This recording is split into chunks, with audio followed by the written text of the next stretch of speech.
Hello and welcome to my channel. Welcome to another esoteric chat. If you've been on my channel, you know I do these from time to time. So today I want to talk about astrology, why we doubt it or why people don't believe in it, and why this can be a little problematic. Not in a way where you try to reinforce them to believe in something, but it's very hypocritical to say things about astrology without really exploring it. And also I want to talk about the new age of Aquarius, the age of Aquarius in general that is upon us. Some believe we are already in it, some believe we're still not. I still have not made up my mind on this, but we definitely feel the energies and the shift from age of Pisces into an age of Aquarius, and the shadow course of these ages, which are Virgo in the age of Pisces and Leo in the age of Aquarius.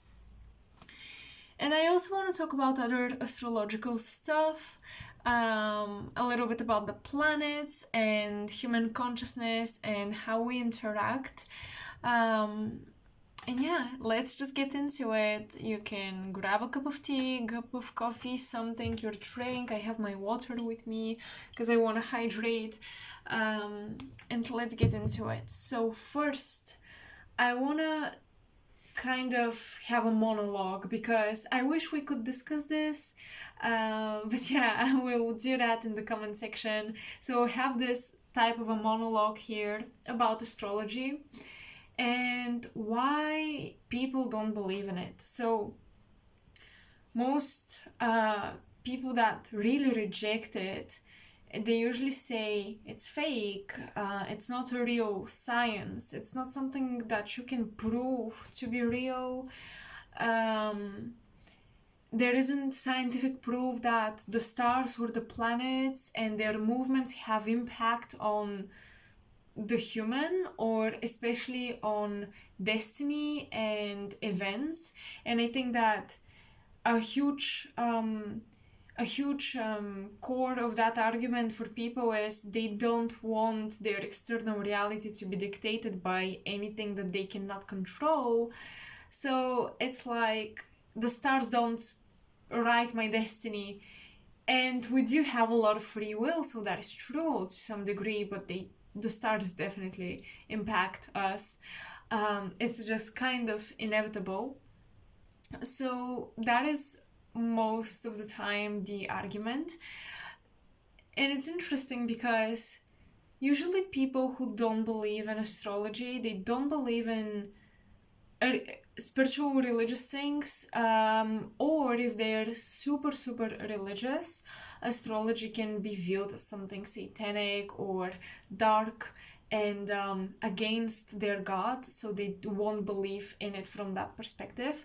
But here I guess I am kind of talking more about the people that are all about the material world, and they only believe what they can touch and see and smell and taste and stuff that science can prove. So these very people often argue there isn't proof to astrology. There isn't proof that planets and certain constellations dictate character or world events. But then they believe in scientific papers, they believe in research and data, and I wanted to just illustrate how astrology was born. So human beings are naturally observant, not just because we want to survive. We're different than animals because we study the world around us, and we're very observant. And ancient astrologers, they build up the astrological system and the meanings and everything based on their observations. So I'm not sure about this, but I believe we pretty much started with the moon and the planets that are visible to us, of course. So Jupiter and Saturn, that's why you see the 7 planets until we discovered the rest, but they are maybe the most important. We have most data on them, and we have most information on how they work in a natal chart. And the other planets are still fresh and new into the scenery. Now, we were watching the phases of the moon. We were watching where Jupiter was, where Venus was, where Saturn was. And then we would compare what would happen with the agricultural field and the political field at that time, diseases and health, abundance or the lack of abundance. We started to track the very primitive influences of the stars over our life and our daily experiences, and we would notice that certain constellations and planets specifically being in that constellation equals certain external outcome. So this is how astrology evolved, and throughout years and years and years we compiled all this knowledge. And I definitely also believe astrology was deeply impacted and influenced by mystery schools and societies throughout the ages, from past civilizations, knowledge that was hidden from the masses.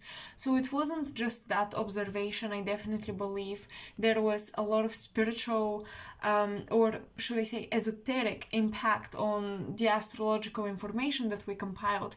But that's how it worked itself out, and it became a system. And then we have this beautiful movement of Hermetism, and basically the belief that the macrocosmos, the universe, is equal to the microcosmos, the human. So man and the cosmos were, they were the same. You could have an analogy between the two. You could compare them, and you could study one through the other. So obviously, when we have this macrocosmic system about the stars, the constellations, and the planets in astrology, we applied it to the human, to not just external events in the world, but just one individual. And we saw that it also had an impact on the character. And from there on, you see a lot of psychology and astrology bridging and working together. What is very interesting is that in the past, healers, medical professionals, they would actually they would study the stars in astrology too. And at some point in Europe, people started to specialize. So now you're only studying the physical vehicle, or you're only studying the soul. But the most famous and influential figures, artists, mathematicians, philosophers, they combined everything. They studied anatomy, they studied mathematics and physics, they studied the esoteric and occult sciences, and they combined everything, and that's why they were so knowledgeable and so good at what they were doing. I will list names in the description box below to give you examples, because I can't think of any right now. But basically, astrology was science, and it was considered science because it was approached very scientifically. And now here, you may argue that the esoteric influences from mystery schools and spiritual societies and groups, they did not necessarily approach or give scientifically checked information to astrologers, and their influence kind of diluted the science behind astrology. But the thing is that if we want to do scientific astrology, we're looking at mundane astrology. So we look at external events. Crops, are they growing? Are we going to have money this year? Is our country going to do well politically? Etc, etc, etc. When you go into the psychology, you really go into a field that is in between science and spirituality. I've never perceived psychology to be dense science that is just ruled by the brain and chemical processes in the body, because I just feel like there is a lot of evidence that psychological stuff don't always stem from a physical place where you can point out that this is the physical issue that caused the psychological issue or certain psychological process to happen. Of course, the brain and our psyche are obviously connected and they impact one another, but psychologists like Carl Jung, it's the most famous example, and other people that followed his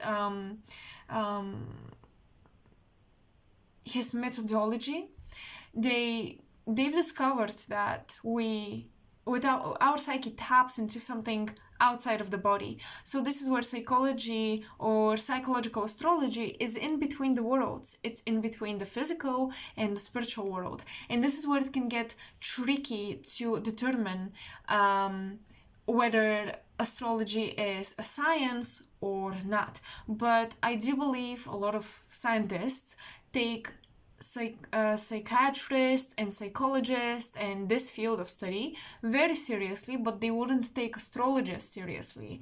And why is that? My mind doesn't really comprehend why we've excluded astrology. I don't understand if it's difficult to grasp it. I don't know if it's that magical or mythical. When you have pronounced figures like Carl Jung, I'm going to repeat his name a lot because I love that guy. He talks about archetypes, he talks about tapping into collective unconscious realm, and at the same time, there is a lot of validation to his work through different patients and people that work with them. There's a lot of validation that his work is very, very, very accurate. He's onto something, but then we exclude the planets to represent certain archetypes. And it's funny because astrology and even the psychological aspects of it is also built upon we test something. So we see whether or not that planet in this constellation reproduces the same character trait. Does that archetype stimulate the same action? Does it create the same circumstances? And there is very, very close overlaps. But the issue here is that it's not always right. Not always similar natal chart placements would automatically mean you have the same individuals, they think the same, they act the same, they have the same lives. Absolutely not. You don't have this. And even with twins, for example, that they have their charts pretty close. I know someone that is born just the day after me. We have the exact same placements, just different houses. But you see how these are very, very different individuals. And why is that?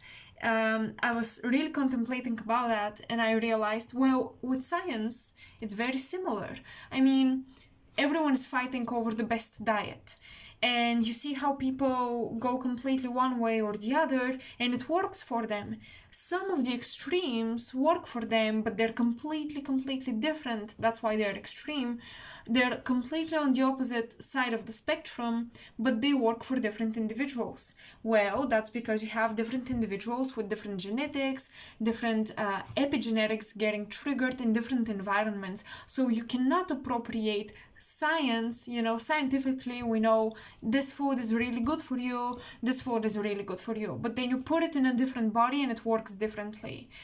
Well, then do we disvalidate dietitians? Do we disvalidate the scientific work around food? We think it's important, it's part of biology, it's part of chemistry, etc., etc., etc. So it is important, and it leads to finding remedies, creating medicine, all of these things. And I'm not going to go into conspiracies about the medical field and the food industry, not at all, but you see what I mean? Different bodies react differently because there are so many different factors.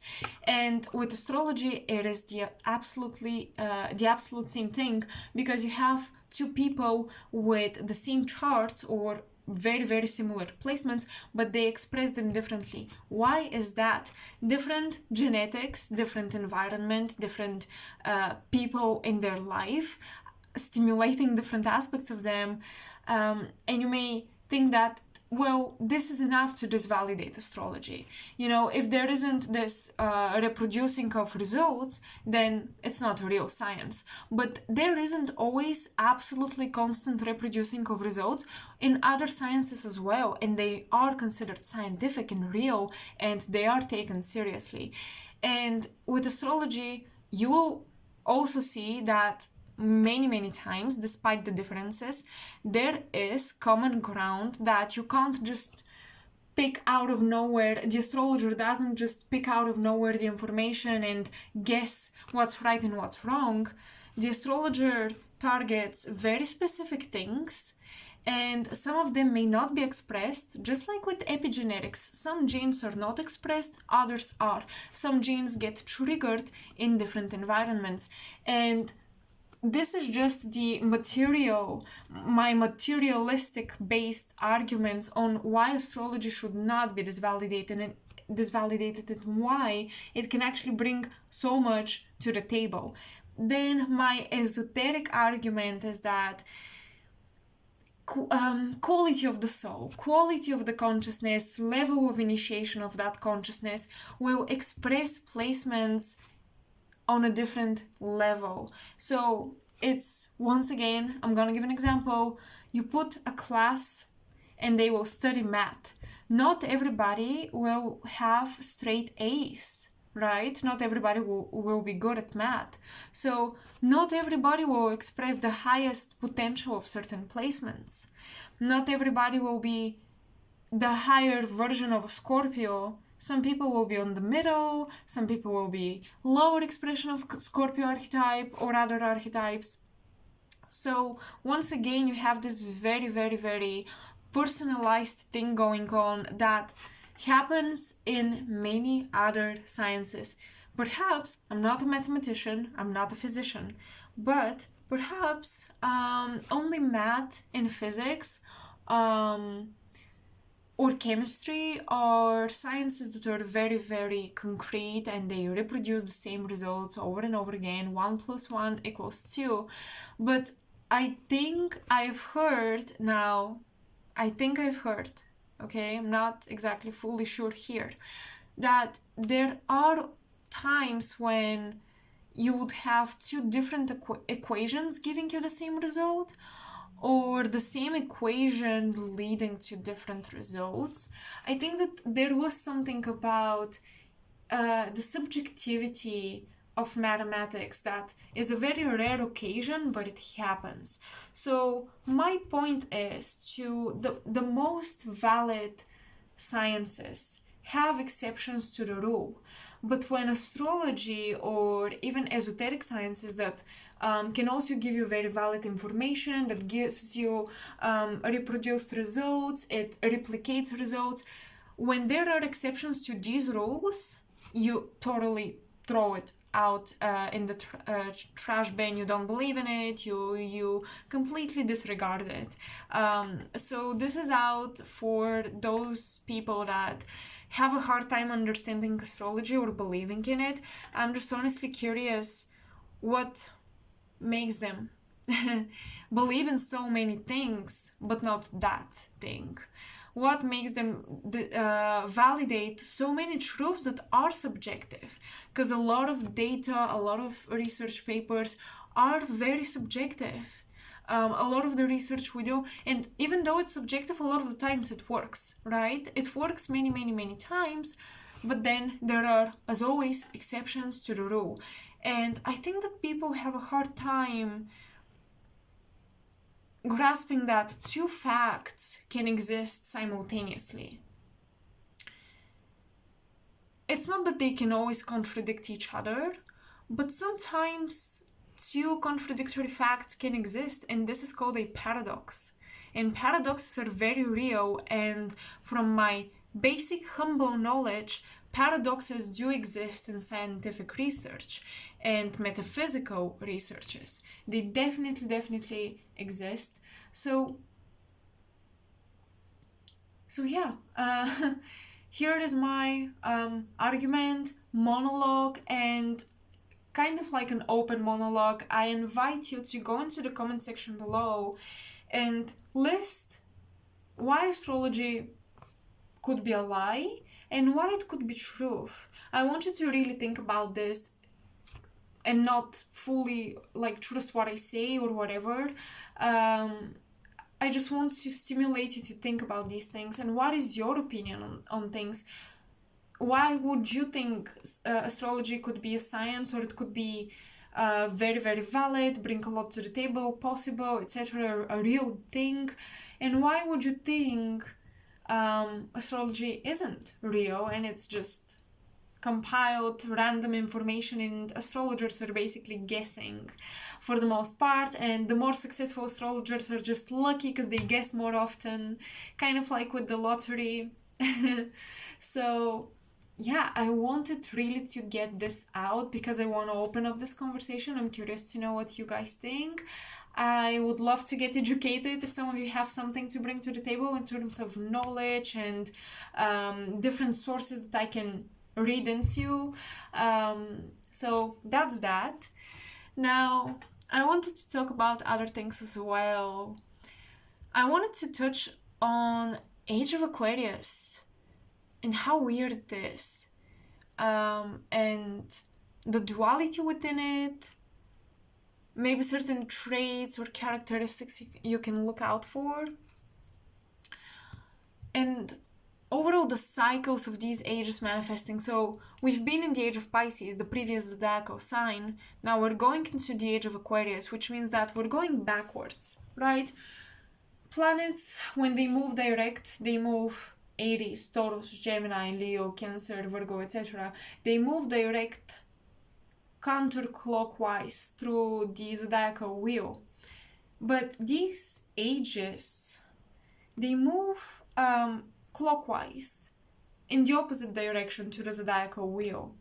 They move backwards. You go from Pisces into Aquarius into Capricorn, and for me, and maybe for a lot of people who are interested in astrology but they're not very well acquainted with it, at least I know at my beginning I considered the direct movement as progression and evolution. And it is progression and evolution, but then why do the ages go backwards? Why is it devolution? Why do we go back? And I was reading, I'm going to find the name of that book. It was an old book, but it was very interesting. And I was reading this book on astrology that was explaining how the clockwise movement, so Pisces, Aquarius, Capricorn, etc., this clockwise movement through the zodiacal wheel was the movement of spirit. And it was the movement of spirit through life. And then the progressed counterclockwise movement, Aries, Taurus, Gemini, Leo, Cancer, etc., this movement, this direct movement, is the human, or the evolution of the material world and the material life. And that was very interesting because you see, you're born in Aries, you come here, you come to this world, and you go back and you dissolve in Pisces, you return to source energy. So what I realized is that this is the masculine principle of ascension. You move outside of matter. You rise up, you ascend towards the light, and you end up in Pisces, you dissolve into the all-encompassing consciousness of Pisces, which some people consider God, some people call the universe. You know the gist. And when you move from Pisces, Aquarius into Capricorn, what happens is that this is the movement of spirit, because spirit descends into the material world. So from this consciousness of God or the universe, spirit slowly starts to categorize consciousness in Aquarius. You start to bring logic and thought to emotion and abstraction and urge and intuition, you suddenly start to categorize it. There's a lot of abstract geometry. Then in Capricorn, the fish goat, the connection to Pisces, that all-encompassing spirit, starts to solidify, and you start to build a physical body, a nervous system, things like that. Then you go into Sagittarius. You're quick to believe things. Sagittarius are quick to believe things. They believe in higher knowledge and cosmogony. They believe in anything expanded. So you see how you slowly enter the matter, and then your mind, from a very expanded, believes in religion, you believe in things that you don't see, things that you cannot prove. You go backwards and you solidify and solidify and solidify, and finally, Taurus, you have a very refined physical body, very fine five senses. And then you enter Aries. You have a very refined idea of who you are, because Aries is about I am. And then you are a complete, full conscious being in a physical body.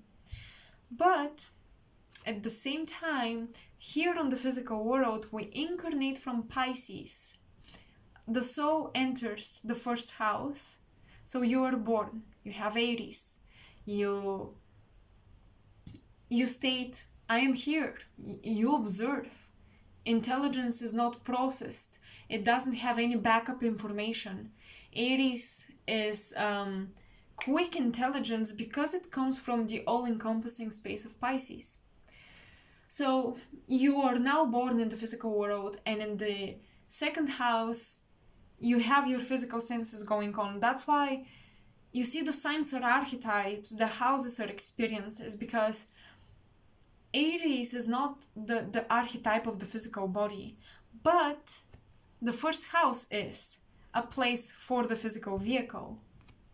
So that's why houses are more material, and then the archetypes or the zodiacal signs are more so the spiritual forces behind them, and then the planets connect the two. They make the moves. So you're born in the first house, you have a body. In the second house of Taurus, you develop your five senses, you intake food, right? You digest food, you take in air, your lungs are developed. Gemini, you start to touch things, you see things, you smell, you taste. Then in Gemini, you're curious, you ask questions, you develop your ability to speak.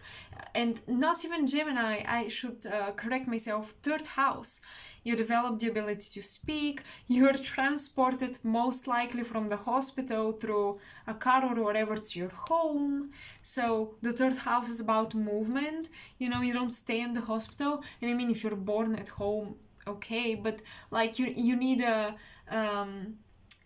to be carried around by your parents. You still cannot walk, but you learn this slowly. In the fourth house, you get to know your home, your nationality, your family. You become part of that family unit. In the fifth house, you develop creativity, you develop a sense of identity separate from, you know, it's more evolved. It's another fire sign, but it's more evolved because you're not just Aries, here I am, I exist. Now you're Leo. I want to do this, I want to do that. You have desires and you have a personality now based on your previous experiences. And you enter Virgo. You adult, you learn how to take care of yourself, you no longer need your parents. Libra, now you might be taking care of other people. Now you're introduced to the world. Now you see how other people mirror you. You get to know your psychology through connecting with others. You cannot deal with other people if you're not self-aware. So Scorpio, you dive deep. You experience catharsis, changes, transformations. You mature. You definitely mature a lot in the 8th house. ninth house, Sagittarius, getting higher education, you have a solid belief system already, you have your own philosophy on life, you travel, you're adult enough to have independent experiences and to have independent thinking and to teach from your wisdom so far gathered. In Capricorn, or the 10th house, you're already old, you've had your career going on, you have your legacy, basically you've built what you came to build. And the fish goat. Why Capricorn is important being the fish goat? Because Capricorn, I've mentioned this before I believe, but being that fish goat gives a connection to the other side. And that's why I believe the 10th house can be seen as the house of passing and, you know, passing away, dying, because now the Capricorn, or the 10th house ruled by Saturn, the physical body, the bones, everything moves on, and you move into the 12th house where you're a spirit. So that fish tail of the goat is spirit out of the flesh, and you go into the collective consciousness around you, or the astral plane in Aquarius, where collective thoughts and logic and everything is gathered. This is the collective grid around the planet.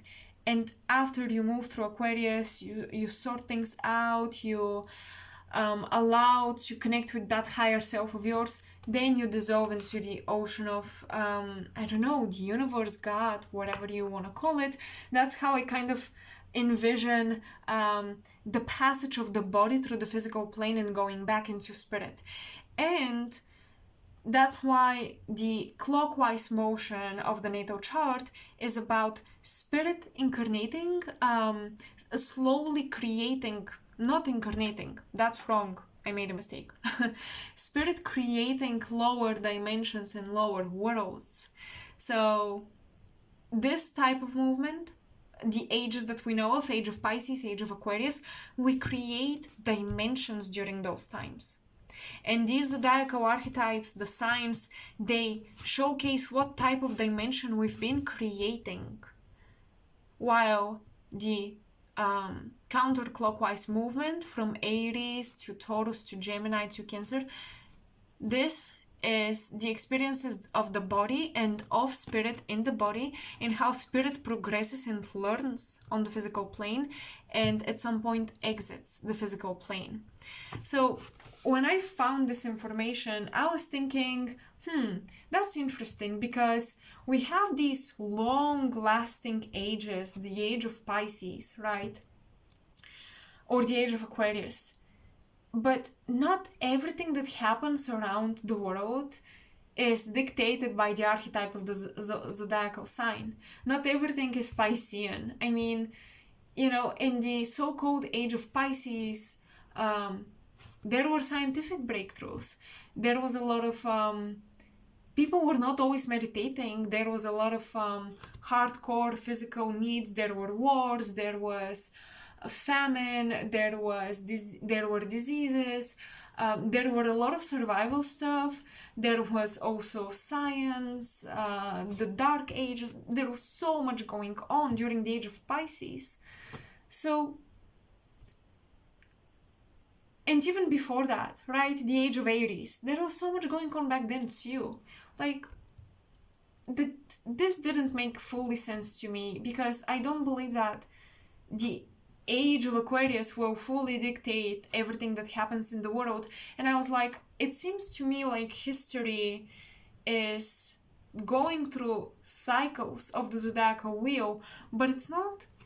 And then I thought, okay, within that age of whatever sign, Pisces for example, you would have the 12 signs as well as a smaller cycle. So you would have Pisces in the age of Pisces, and you would have Aquarius, and you would have Capricorn, etc., etc., etc. So that time period of the age has smaller cycles of each of the 12 signs as well. But I had to reverse that, because on the material plane, it would make sense that we would experience the natal chart counterclockwise. So we will start off with Aries, not Pisces. right? And I found this information because I was like, am I right? Whenever I have these insights and I start to question myself, I research. And I found information that they do exist, actually, these epochs or smaller cycles, you know, within each age we have a smaller cycle. So for example, within the age of Pisces, when a lot of famine was going on or a lot of health stuff, that would be a smaller cycle of Virgo within the age of Pisces. And that was probably the most intense cycle because they're in opposition. So this is how you can see in each age, for example, in the age of Aquarius, the cycles of Aries, Leo, Sag, Gemini, Libra, Aquarius, they would form trines and sextiles, and these cycles will be overall positive or very energetic. We would be, how do I say? We would be energetically supported to create with free will. Our creative abilities and our ability to manifest will be supported, and there will be high levels of energy, high levels of spiritual energy. While in the age of Aquarius, when you have cycles of earth signs and water signs, we will struggle because we'll have a hard time empathizing with people, sympathizing with people. We will have hard time creating foundations based on the earth signs, because Aquarius is about rebelling against foundations. So in that way, if we can track the little cycles throughout an age, and we see how the sign of the age and the sign of the cycle correspond, this is kind of like an overlapping matrix over current transits, what's going on in the world. So you can see how astrology has layers and layers and layers, because I'm gonna give you an example. This is like you are the natal chart, one human being. Your country is the cycle. Your continent or the whole planet would be the age. So you're deeply concerned with the cycle you're in, but the overall global events all around the world are gonna be how your country deals at this time with whatever is going on, and how essentially you would experience life. So we are impacted from the higher and more expanded scales, so the age of Aquarius, into smaller ones and smaller ones and smaller ones, until you funnel down into one human individual, one consciousness, one point of observation of the world. And you have all of these layers, and you can call them dimensions, you can call them collective consciousnesses, you can call them whatever you want to, honestly, depending on what system you follow. But there is a system to astrology, and there is a lot of science to it, and there are many layers, and you can get very specific, and you can track both the physical material and the spiritual evolution of the world and countries and planets. So that was very interesting for me to kind of contemplate and then research and discover stuff. And I will definitely do more research on that and kind of see in what cycle we are now in the age of Aquarius, because we deal with a lot of technology. This is very Aquarian, yes. We deal with a lot of issues around androgyny. So I think it's important to notice in which cycle we are and kind of the closer subjects and themes in that age of Aquarius and what the energy is. I will research this, and I will probably create an update with this video and share with you guys the information and the things I discovered. I'll do some channeling on it. I love to intuitively work on these subjects. But now I wanted to talk about some markers of the age of Aquarius and the shadow point or the counterpoint of Leo, because that is the opposite sign. So we have Uranus and Saturn fighting with the Sun, which is very interesting, because in the Aquarian age, we can see it hitting us pretty rough and pretty intensely. We deal with a lot of technology replacing the human. We deal with a lot of gender roles revolutions, because at the core, Aquarius is about androgyny, similar to Mercury. But Gemini even is not so much about androgyny as much as Aquarius. Because you see, Gemini is about the split of the genders. In Gemini, you have Adam and Eve fall from the garden, fall from Venus, Taurus, the Garden of Heaven, and the Garden of Eden. They fall, they split. Now they're male and female, they're no longer divine, whatever. But this is when the gender roles were created in Gemini. And the physical evolution of society at some point reaches Aquarius, and this is where you unify collective consciousness. And in the age of Aquarius, we'll become so telepathic and so connected that this is why it's becoming hard to discern, am I a masculine energy? Am I a feminine energy? And of course, you first deal with energies and psychology, and then it trickles down into the physical body. So you start to wonder about your gender. And I don't even want to touch upon these topics because they're so sensitive, and I will receive backlash no matter what I say, but I'm talking about spiritual concepts here. So in the age of Aquarius, we'll deal with this.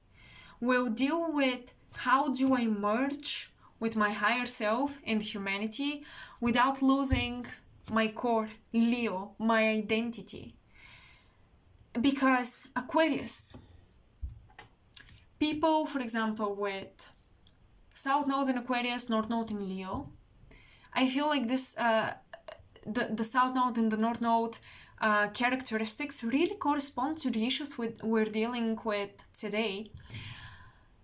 So people with this position, South Node in Aquarius, North Node in Leo, they have great dreams and they have creative spirits, and they can be very unique individuals. Individual is a very important word. The Sun rules their North Node, their future. But the South Node in Aquarius makes them so connected to everyone that they care more about their friends. They care about knowledge. Remember, Aquarius rules high intelligence. And a lot of people who are highly, highly intelligent, you can see how the higher your IQ is, the lower your EQ would be. So intelligence kind of contradicts emotion. And I'm someone who really preaches balance. I'm someone who really preaches just put them on the same level and kind of make them work together. But you would see how very intelligent people struggle with relationships. They struggle with emotions. They have these things going on, and that's because when you go hyper intelligent, hyper mental, which is Aquarius, you would lose a sense of spontaneous, playful, joyful creativity and desire and emotion, which is Leo. Leo, although being a fire sign, is very emotion because it rules the heart and it's connected to the Sun, and the Sun in our chart is such a huge part of ourselves. Of course it connects to emotions and desires. So yeah, people with that nodal position, North Node in Leo, they have a hard time making their dreams come true if they stay in the South Node of I'm so connected to everyone, I must be responsible for humanity, I must be responsible for everyone. So in the same way, today we see these issues with struggling to be who we are and at the same time wanting to be unique, wanting to rebel, but we want to rebel with the community. We want to rebel with a group that can back us up and validate us. these are both shadow traits of Aquarius and Leo. And when I talk about these things, I want you to know that I consider both signs and their opposition and how they also share a core to themselves. So we want to rebel, we want to be different, we want to be unique, we want to be creative, but we want to do it within the parameters of a community that accepts us. So you see all of these movements take place. A lot of movements take place. We unite with the cause, but sometimes, you know, too much Aquarius can be a rebel without a cause. Because without Leo, without the heart, without you thinking for yourself and being an individual, you lose yourself within that riot, within that community, within that movement that rebels against something. You can very easily lose your morals, your standards, your identity, because you're so inspired to be part of the community. You forget your core, you forget your sun, you forget your Leo, your individuality, and what you come to share with the world. Leo and the sun archetypally is basically what the soul came to give to the world. We nurture from our I amness. Aries is selfish in that way. Leo nurtures because it's the house of children in the 5th house as well. Leo nurtures, it comes after Cancer. So we've learned about the mother archetype, we've learned about nurturing, and Leo now is the nurturing father archetype, and the sun is as well. So we start to, now that we have been nurtured enough, we can take from ourselves and give to the community, give to the 11th house of the community of Aquarius. But we must balance the two. So we will see a lot of these issues around being separate, which is the paradox that takes place when we go into extremes, and especially extremes of one sign. And when we go into the extremes of Aquarius, it's like we lose our identity, we lose the healthy balance with Leo, and we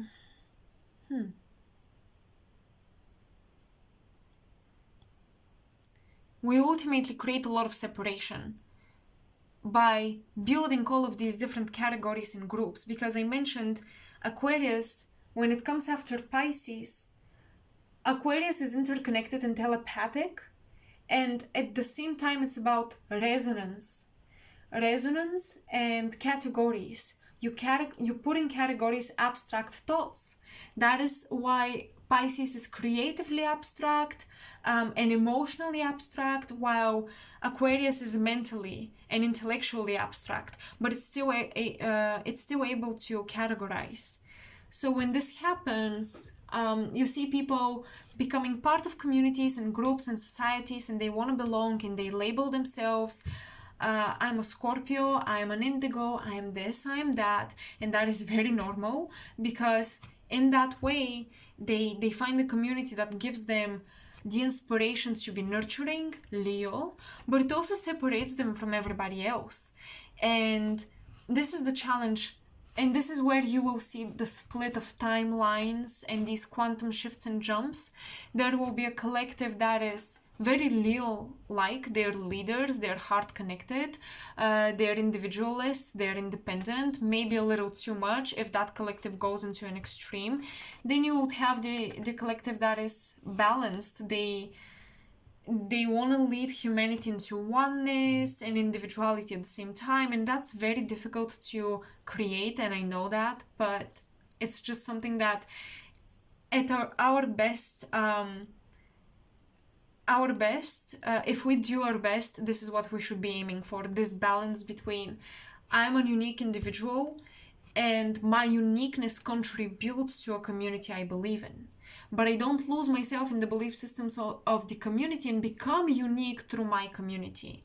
That is the issue with Aquarius. We try to identify as unique through the community. So, you know, we try to identify ourselves as unique through being special, or being part of a special group.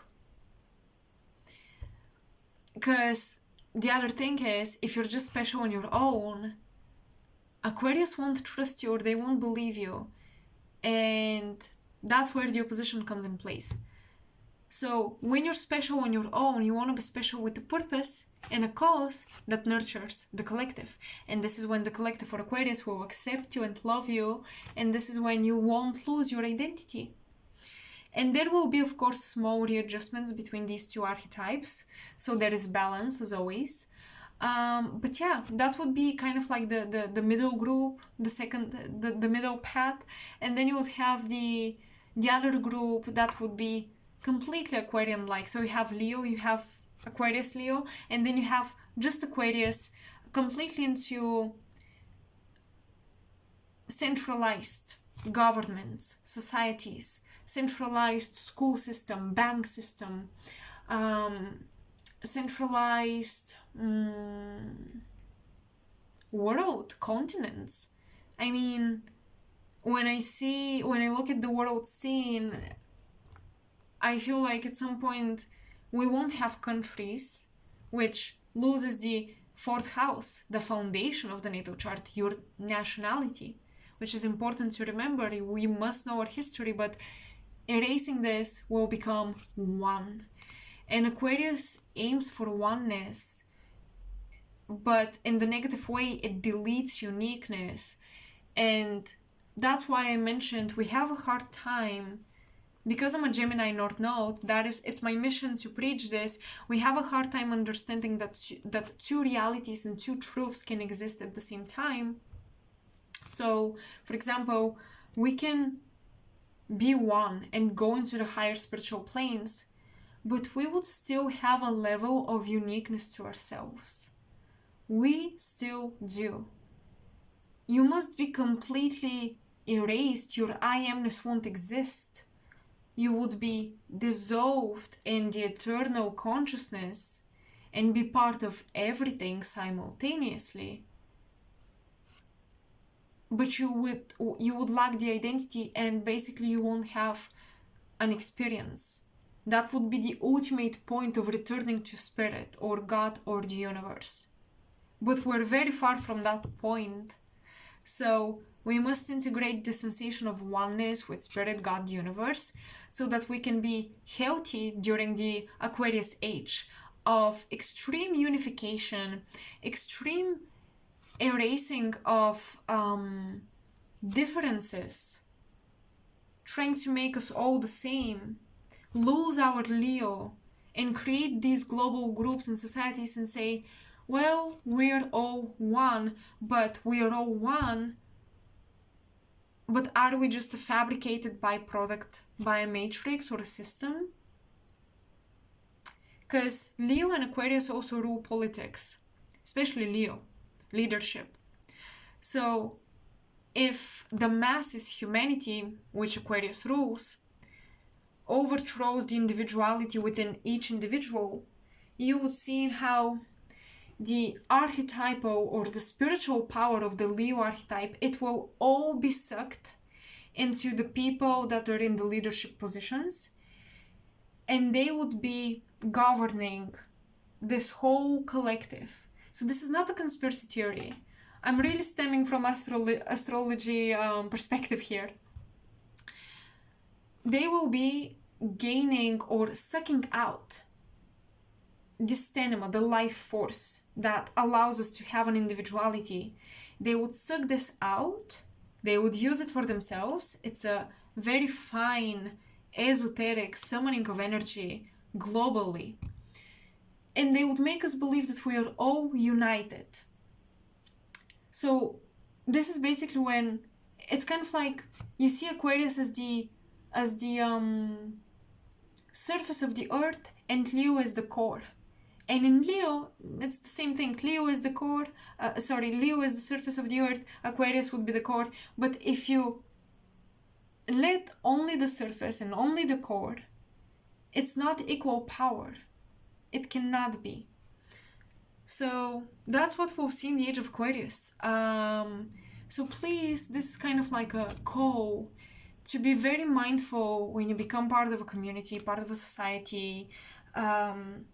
When you erase your belief systems because they don't fit a group and you have to fit a group, you are allowed to believe one thing and then another thing, and then another thing from two different systems or groups or whatever, and combine them and connect them, and they will make sense for you and they will be healthy for you.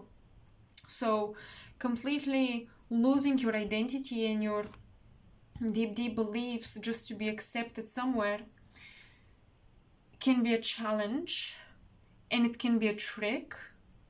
And this conditional love, 100%. That's why we're moving now, looking at the age, from the age of Pisces and conditional love, we move into the age of Aquarius, which now love is not fully unconditional.